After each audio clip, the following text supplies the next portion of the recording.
Recentemente, a atriz e comediante Heloísa Périssé foi ao programa do Pânico na rádio e fez essa declaração. Ultimamente, assim, eu tô num estudo, assim, muito grande, assim, de física quântica e Gosto cada muito. dia que passa eu tô mais convencida disso.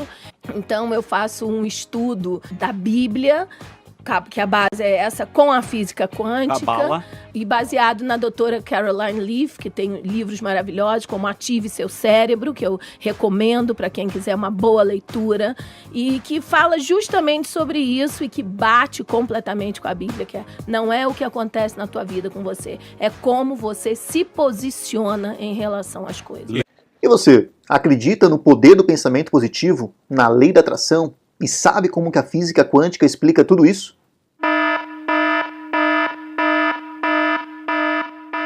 Um outro vídeo que se popularizou recentemente é esse das bolinhas coloridas que vão caindo dentro de uma caixa transparente e na medida em que elas vão caindo, as bolinhas de mesma cor vão se juntando e ao final você tem a separação completa de todas as cores. Há um texto vinculado a esse vídeo que diz que a explicação para esse fenômeno se dá pela física quântica e tem a ver com a lei da atração.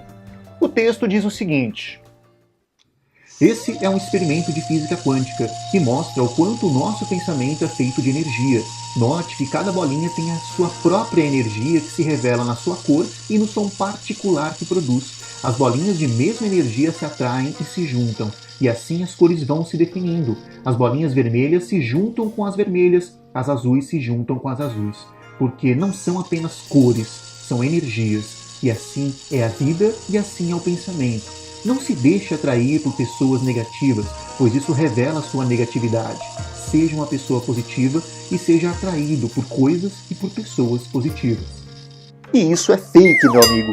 Na verdade, esse vídeo é de uma empresa alemã que queria promover um software de edições de vídeo e que mostrava um dos recursos que era colorir imagens, né? Então, o vídeo original são bolinhas transparentes e essas cores que aparecem aí são cores produzidas pelo editor de vídeo dessa empresa alemã.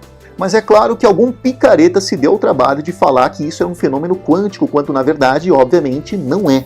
Primeiramente pelo fato de que a física quântica não trata de objetos macroscópicos, de objetos grandes, né? Para isso a gente tem a chamada física newtoniana, física clássica. A física quântica trata dos objetos muito pequenos, das partículas e as subpartículas atômicas. Eu já gravei um vídeo aqui no canal falando sobre pseudociência e lá eu explicava justamente o que é essa apropriação do conhecimento científico feito no intuito de enganar as outras pessoas. Tanto a física quântica quanto a neurociência têm sido alvo aí de canalhas, de picaretas que querem se apropriar de conhecimentos científicos para promover discursos que não são científicos. Eu reforço algo que eu já tinha dito naquele vídeo, mas eu faço questão de dizer novamente que existe uma liberdade de crença que é fundamental para que a gente tenha uma sociedade saudável. Quer dizer, o fato de eu ser um adepto da ciência não significa que eu mesmo creio que a ciência é a verdade acima de tudo. Muito pelo contrário, né? O cientista é alguém que, acima de tudo, duvida.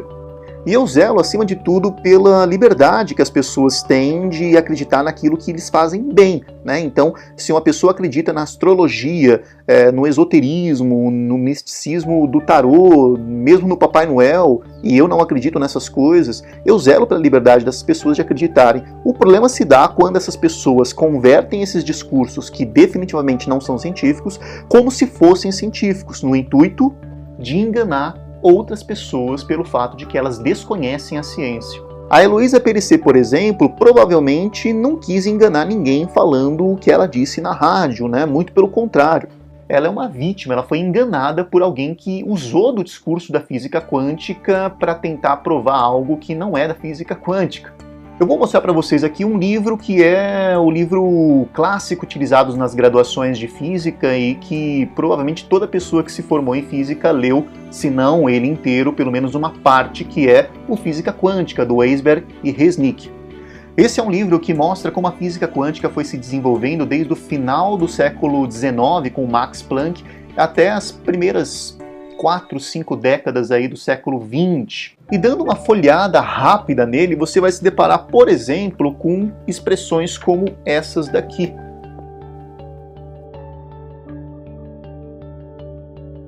É fundamental que a gente entenda que a física quântica ela vai se desenvolver a partir de um aparato e de uma sofisticação matemática bem carregada. Qualquer pessoa que se diga estudiosa da física quântica, ela obrigatoriamente tem que ter um conhecimento muito profundo sobre matemática. Cálculo integral, diferencial, manipulações de operadores, tudo isso faz parte de um conhecimento que é base para que você faça de fato uma investigação sobre física quântica. Lembrando que o campo de investigação da física quântica é o universo das partículas, então a intenção de quem estuda a física quântica é compreender como que se dá o movimento de uma partícula, como um elétron, um próton, um nêutron, e o tipo de interação que essas partículas têm entre si. Uma outra citação que a Heloísa Périssé faz é em relação a um livro chamado Ative o Seu Cérebro, da Caroline Leaf. E esse, infelizmente, é mais um exemplo de pseudociência escancarada pelo fato de que, quando você pega o livro Ative o Seu Cérebro e lê ali a apresentação, a Caroline Leaf é apresentada como uma neurocientista. Se você fizer uma pesquisa aí no Google, você vai perceber que o nome da Caroline Leaf não aparece em nenhum tipo de plataforma acadêmica. O que existe, pelo menos que eu encontrei, é um site da própria Caroline Leaf que mostra o currículo dela. Lá diz que ela se graduou em Ciências da Natureza, mais precisamente em Licenciatura de Ciências da Natureza. Então, ela se graduou para ser professora de ciências, provavelmente de ensino fundamental 1 e 2. E aí ela fez um mestrado e doutorado em audioterapia. E aí são mostradas dezenas de pesquisas que ela participou ou que ela é autora e que dizem respeito a essa audioterapia. A audioterapia talvez esteja muito mais próxima de uma psicologia e não de uma neurociência. Isso por conta do fato de que uma investigação neurocientífica obrigatoriamente se dá a partir de uma investigação neurológica. Não existe uma pesquisa neurocientífica que não tenha um teor de investigação sobre o funcionamento do cérebro nas suas estruturas físicas, biológicas e químicas. As dezenas de artigos que são colocados ali sugerem que ela faz uma série de investigações que são apenas psicológicas. Assim sendo, ela não é neurocientista. Mas acho que você entendeu por que ela é apresentada como neurocientista. A ideia é dar credibilidade para o livro, porque na medida em que ela é apresentada como cientista, a etiqueta da ciência faz com que tudo aquilo que for dito no livro seja validado como sendo uma verdade que você tem que aceitar. E é justamente por isso que eu estou gravando esse vídeo, porque é fundamental que a gente comece a incentivar um ceticismo. Não um ceticismo evasivo de duvidar de tudo simplesmente por duvidar, mas um ceticismo criterioso, como é o caso do próprio ceticismo científico, onde você duvida justamente para que você tenha a possibilidade de conhecer com profundidade uma certa ideia e reformulá-la quando for necessário.